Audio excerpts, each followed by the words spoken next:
लेकिन दलित समाज ना पागल और बेवकूफ़ है जो कि इनके बहकावे में और इनके रास्ते पर घुस रहा है। जैसे कहते हैं ना कि राजा की जान तोते में है, तो मोदी की जान ईवीएम में है। अभी दलित समाज आंदोलनों में जाता है, हिंदुत्व में जय श्री राम के नारे लगाता है, घर में आता तो कनस्तर में आता नहीं। और यही मौका है 2024 का जिसमें आप बहन जी को पीएम बना सकते हैं, नहीं तो फिर भूल जाइए आप। घर परिवार कैसे चलेगा? जीवन के उस मंदिर से पार होगा जो उसकी कमाई खाए वो जाएगा वहाँ बैठे जाके। हेलो दोस्तों, एक बार फिर से आप सभी का मैं बहुत बहुत स्वागत करता हूं। मैं इस समय देश की राजधानी दिल्ली में मौजूद हूं और यहां पर बहुजन समाज के लोग मायावती जी को समर्थन देने के लिए आए हैं। मायावती जी का जन्मदिन धूमधाम से मनाया गया और अब लोग बहन जी को प्रधानमंत्री बनाने की मांग कर रहे हैं। कैसे आप लोग बनाएंगे बहन जी को पीएम? आप कहाँ से आई हैं और क्या लगता है वाकई 2024 में बहन जी प्रधानमंत्री बनेंगी? देखिए, मेरा नाम सुजाता है और मैं अंबेडकर नगर विधानसभा की उपाध्यक्ष हूँ और बेसिकली मैं दिल्ली से हूँ। वैसे मैं बिलोंग महाराष्ट्र नागपुर से करती हूँ। और रही बात बहन जी को मुख्यमंत्री तो वो पूर्व रह चुकी है यूपी में, और रही बात प्रधानमंत्री बनाने की, तो हमारा जो बहुजन समाज है वो उनका वोट बैंक जो है वो स्वर्ण समाज भी जानता है, मनुवादी लोग भी जानते हैं कि उनका वोट बैंक है जो वो एक बोतल दारू या किसी भी एक नोट में बिकने वाला वोट बैंक नहीं है। वो जिस भी जगह जाएंगी अपना वोट बैंक साथ लेके जाएंगी। जब भी अभी जो ये गठबंधन बना है वो इसीलिए कहते हैं कि बहन जी को साथ लीजिए, क्योंकि उनका वोट बैंक आएगा। बट वो वोट बैंक हमारा लेना चाहते हैं, बट हमें हिस्सेदारी नहीं देना चाहते। ये बात बहन जी जानती है, इसीलिए वो उस गठबंधन में जाना नहीं चाहती है। और हम अकेले ही अपना अस्तित्व बनाया है। कभी किसी गठबंधन के साथ जब गए थे, बीजेपी के साथ हमने गठबंधन के साथ एक सरकार बनाई थी तो गिराई भी थी। ये इतिहास भी जानता है और हम लोग भी जानते हैं। और रही बात दूसरी, बहन जी हमारी नेता है और रहेगी। और जो कहते हैं ना, इनके पास दो ही नेता का नाम आता है, राहुल गांधी या मोदी। तीसरा नाम भी तो लो। हमारी जो पार्टी है भारत की तीसरी राष्ट्रीय सबसे बड़ी पार्टी है और जो अपने वोट परसेंटेज गिर रहा है। वोट परसेंटेज कैसे गिर रहा है? वोट परसेंटेज आपको भी पता है। अभी जो जैसे कहते हैं ना कि राजा की जान तोते में है, तो मोदी की जान ईवीएम में है। अभी आपने देखा 6 तारीख को जो प्रोटेस्ट हुआ था दिल्ली के अंदर, जिसमें हमारे पूरे सुप्रीम कोर्ट के एडवोकेट धरने पर बैठे थे। किस लिए बैठे थे? इसीलिए कि ईवीएम हटाओ, लोकतंत्र बचाओ, क्योंकि लोकतंत्र खतरे में। अगर ईवीएम से 2024 का चुनाव हुआ तो आने वाले चुनाव आप भूल जाइए कि होंगे। आगे के लिए कोई चुनाव भी नहीं होगा और मोदी फिर ये कहते हैं ना यहाँ पे एक लोकतंत्र खत्म हो गया। तो वही हुई कि मतलब आप दोष मट रही हैं ईवीएम पर। ईवीएम पे कहा जा रहा है कि जो दलित वोटर से धीरे धीरे भाजपा में शिफ्ट हो रहा है, ऐसा है क्या? वोट देखा जो शिफ्ट हो रहा है वो तो जानते हैं। हमारे तो नेता है जो अभी सांसदों को नहीं निकाला है बाहर, वो क्यों निकाला है? मतलब अपने बोलने का भी हक नहीं है किसी को। अभी आप ये देखिए, हमारी जो एक दलित बेटी थी रितु, डॉक्टर रितु, जो विश्वविद्यालय में प्रोटेस्ट कर रही थी, उनको भी वहाँ से हटा दिया है। क्या इस देश में मतलब आज़ादी नहीं है? हमें हमारी आज़ादी हमारा कॉन्स्टिट्यूशन देता है कि हम बोल सकते हैं। आज हम यहाँ खड़े होकर बोल क्यों रहे हैं? ये आज़ादी मिली है हमें हमारे कॉन्स्टिट्यूशन से कि हम बोल सकते हैं। तो ये वो अरे आप लोग राम मंदिर को भूल जाएंगे। मोदी जी ने इतना मेहनत से राम मंदिर बनाया है, 1800 करोड़ रुपए आप लोगों के लिए लगा दिया। पूजा करिए, कल्याण होगा। राम मंदिर जो बनाया वहाँ पे देखिए, लोगों के घर उजाड़ दिए, वहाँ पे जो दुकानें थी वो उजाड़ दिए। क्या मतलब राम ये चाहते थे कि जो उनके लोग उनकी पूजा करें तो उनका घर बस उजाड़ कर आप हमारे लिए घर बनाइए? ऐसे घर बनाने का क्या फायदा जहाँ लोग बिलक रहे? अगर चलिए आपने उजाड़ा भी है तो उनको कुछ दिया उसके बदले? कुछ नहीं दिया। एक बेचारी बुढ़िया का घर था वहाँ पे, वो उजाड़ दिया। वो बेचारी बुढ़िया वृद्धाश्रम में रह रही है। क्या दिया है आपने लोगों को? राम मंदिर से क्या उनको रोजगार मिलेगा? या राम मंदिर से मतलब आप लोग राम मंदिर देखने नहीं जाएंगे? हम तो नहीं गए ना, हम राम की पूजा करते हैं। पूरा दलित समाज नहीं जाएगा?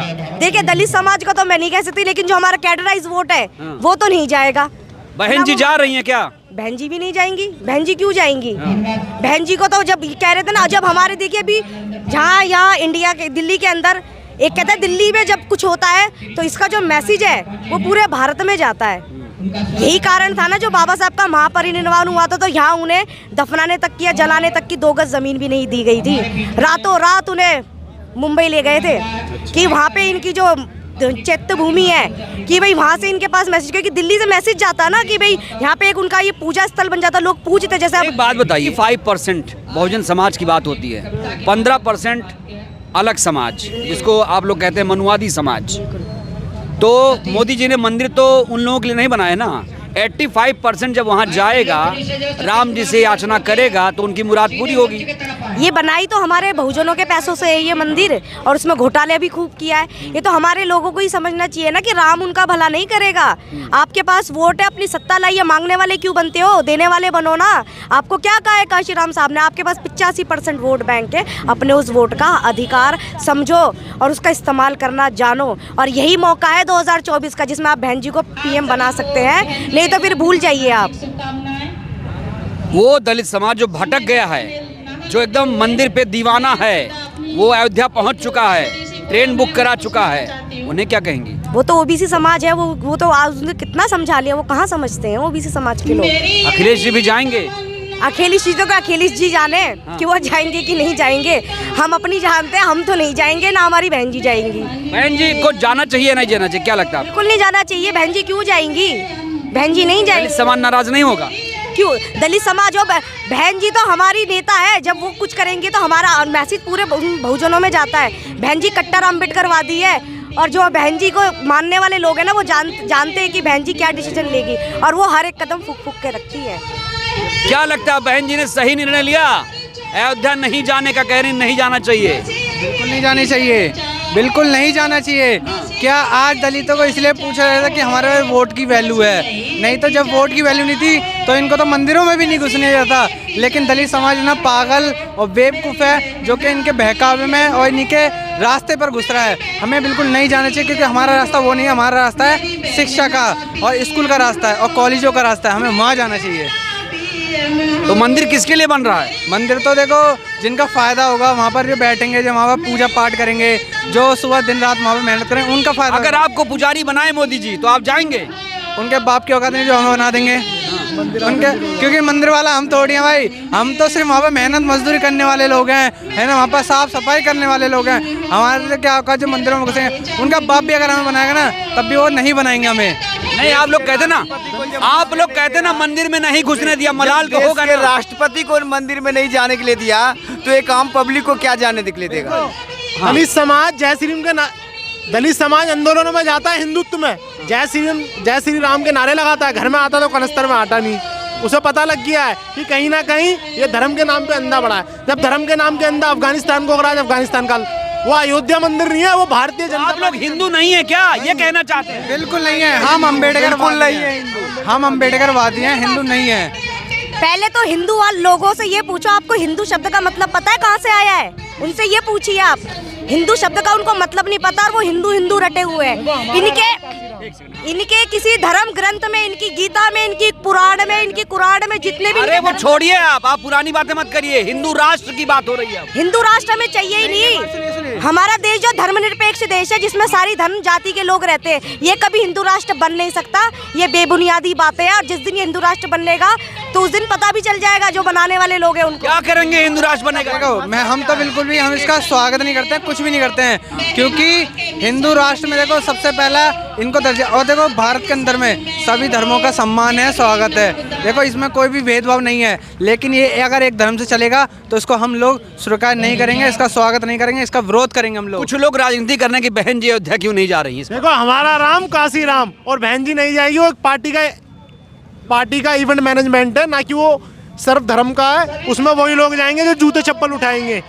एक बिस्कुट, एक पानी की थैली में हमारा दलित समाज सबसे आगे रहता है, और उसे डंडे के अलावा, जेल के अलावा कुछ नहीं मिलते। वहाँ जितना भी वो जो दुकानें काटी गई हैं, जितना भी मंदिर का मैनेजमेंट है, उसमें सब ब्राह्मणों का कब्जा है। उनके बच्चे जाएंगे वहाँ, हम चंदा तो डाल सकते हैं, मगर हम चंदा निकाल नहीं सकते, क्योंकि उस चंदे का अकाउंट नंबर उन्हीं के पास रहता है। मोदी जी कहाँ ब्राह्मण हैं? क्या ओबीसी समाज से आते हैं? तो फिर ओबीसी समाज से आते तो फिर अपने बहुजन समाज के बारे में सोचते क्यों नहीं है? SC ST OBC माइनॉरिटी समाज के बारे में सोचते क्यों नहीं है? वो लेकिन है ही नहीं है। वो ब्राह्मणवादी विचारधारा के हैं, वो ब्राह्मणवादी विचारधारा को मानते हैं, मनुस्मृति को मानते हैं। अगर वो मनुस्मृति को मानते हैं, और जो लोग मनुस्मृति को मानते हैं, तो मेरा सीधा अच्छा, दिल पे हाथ रख के बोलिए, अगर आपको निमंत्रण मिले, राम मंदिर का निमंत्रण कार्ड मिले जाने के लिए, तो आप जाएंगे? मैं दिल पे हाथ रख के कहता हूँ, मैं ऐसी जगह नहीं जाऊँगा जहाँ पर हमें गुलामियों का कारण बनाया गया, गुलामी की जंजीरें बांधी गई हमारे शरीर में, हमारे हाथ पैर में। हम वहाँ उस जगह पर नहीं जाएंगे। मंत्र की कह रहे हो, अगर मुझे कोई 5 करोड़ रुपए दे, मैं जब ना जाऊँ। 5 करोड़ देगा तभी नहीं? तब भी नहीं जाऊँगा। क्यों जाऊँ मैं? वहाँ हमारी गुलामी का वो संकेत है। साकेत नगरी से अयोध्या बनाया। अयोध्या हमारा पुष्पमित्र संघ था। राम क्या हमारा बाप था।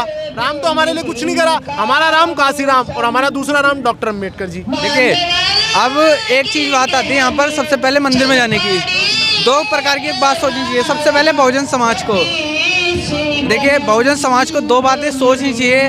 जो मंदिर के अंदर मांग रहा है ना, चंदे के रूप में मांग रहा है, वो पंडित है, और जो मंदिर के रूप बाहर मांग रहा है वो भिखारी है।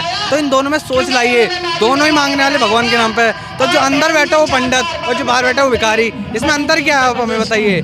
यानी कि बाहर बैठने वाला भिखारी हो सकता है। तो ये लोग हमें भिखारी बनाना चाहते हैं, लेकिन हम भिखारी नहीं हैं, इस देश के शासक हैं। क्योंकि बाबा साहब अम्बेडकर ये बात कह के कहते कि जाओ अपनी दीवारों पर लिख दो कि हमें इस देश का शासक बनना है। तो हम वो वक्त आ गया, वो समय आ चुका है जिसका हमें बेसब्री से इंतजार था। अब 2024 में बहन कुमारी मायावती जी को सरकार में प्रधानमंत्री बनाएंगे और बनाएंगे। आप क्या कहोगे भैया, क्या वाकई बहन जी 24 में पीएम बन रही है? कैसे बनेंगी और बनेंगी तो क्या होगा? बिल्कुल बनेगा जी, इसको कोई काट नहीं सकता है। बहन जी प्रधानमंत्री बनेगी, क्योंकि उत्तर प्रदेश में जो बहन जी ने सरकार चलाया है और उत्तर प्रदेश में जो गुंडों को साफ किया है, और बहन जी ने जो हमारे बहुजन समाज के लिए और सब समाज के लिए जो काम किया है, आज तक जो भी मुख्यमंत्री बना है पूरे भारत के अंदर ऐसा काम नहीं किया है। पूरे इतिहास में रिकॉर्ड है बहन जी का।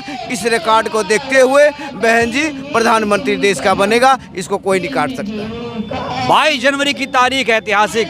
राम मंदिर देखने जा रहे हैं आप लोग कि नहीं? वहाँ क्या है, वहाँ क्या है? भव्य मंदिर बना है, एयरपोर्ट, स्टेशन, विकास की गंगा बह रही है। अरे घर में भाई ये घर परिवार कैसे चलेगा? जीवन क्या उस मंदिर से पार होगा? जो उसकी कमाई खाए वो जाएगा वहाँ बैठे जाके। हम नजारे भाई वहाँ। तो दलित समाज तो खुश लग रहा है, नाच रहा है। जिनका जमीर मर गया होगा और जिन्होंने ये जूता नहीं देखा होगा ना, वही खुश नजर आ रहे होंगे। अभी उनको या तो पता नहीं लग रहा होगा, बड़े सारे गुलाम है वही नाच जिनका जमीर बिक गया है। अभी कई सारे आप चाहे हाथरस देख लो, एक कहीं राजस्थान के लिए मूछे नहीं लग सकते, घोड़े पर नहीं बैठ सकते। अरे तुम्हें वहाँ क्या रखा रह गया है? तुम्हें जो हक अधिकार मिला संविधान से मिला है और संसद से मिला है, तो बाबा साहब ने उधर की ओर इशारा किया, तो आपको वहाँ चलना चाहिए। उसके लिए लड़ाई लड़नी चाहिए। उसकी जो कमाई खाए उसकी लड़ाई लड़े। तो भाई हम उसकी कमाई नहीं खा रहे हैं ना, हमारे हक अधिकार यहाँ से सुरक्षित है। तो हम लोग तीसरी बार मोदी जी आ रहे हैं? हमको तो दूसरी बार नहीं लग रहा था, शायद गलती से आ गए थे। और कुछ लोग बहकावे में जो टीवी रात दिन चलाते हैं, आपकी मोदी उदी ना आए और हमारा हाथी आएगा।